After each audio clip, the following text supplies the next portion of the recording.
TV5 SY న్యూస్కి స్వాగతం. కాకినాడ జిల్లా ఏలేశ్వరం మండలం రమణయ్యపేట గ్రామంలో ప్రకృతి వ్యవసాయ శిక్షణ కార్యక్రమాన్ని ప్రభుత్వ నిబంధనలకు విరుద్ధంగా చర్చిలో నిర్వహించడంపై పలువురు రైతులు ఆగ్రహం వ్యక్తం చేశారు. రైతు సేవా కేంద్రం లేదా గ్రామంలో ఉన్న బయో రీసోర్స్ సెంటర్లో నిర్వహించాల్సిన శిక్షణను ప్రభుత్వ వసతులను పక్కన పెట్టి చర్చిలో నిర్వహించడంపై అభ్యంతరం వ్యక్తం చేశారు. రమణయ్యపేట గ్రామంలో బయో రీసోర్స్ సెంటర్ BRC అందుబాటులో ఉన్నప్పటికీ అక్కడ శిక్షణ నిర్వహించకుండా చర్చిలో శిక్షణ తరగతులు నిర్వహించడం పట్ల రైతులు అసంతృప్తి వ్యక్తం చేస్తున్నారు.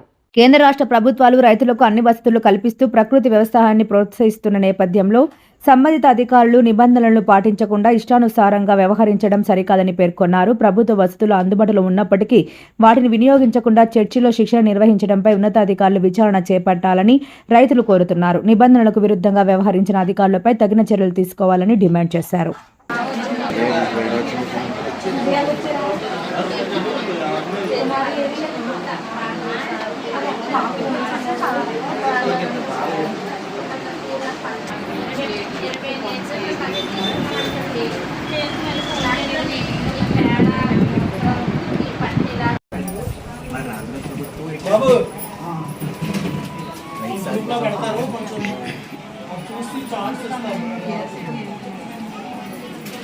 రాజారత్నం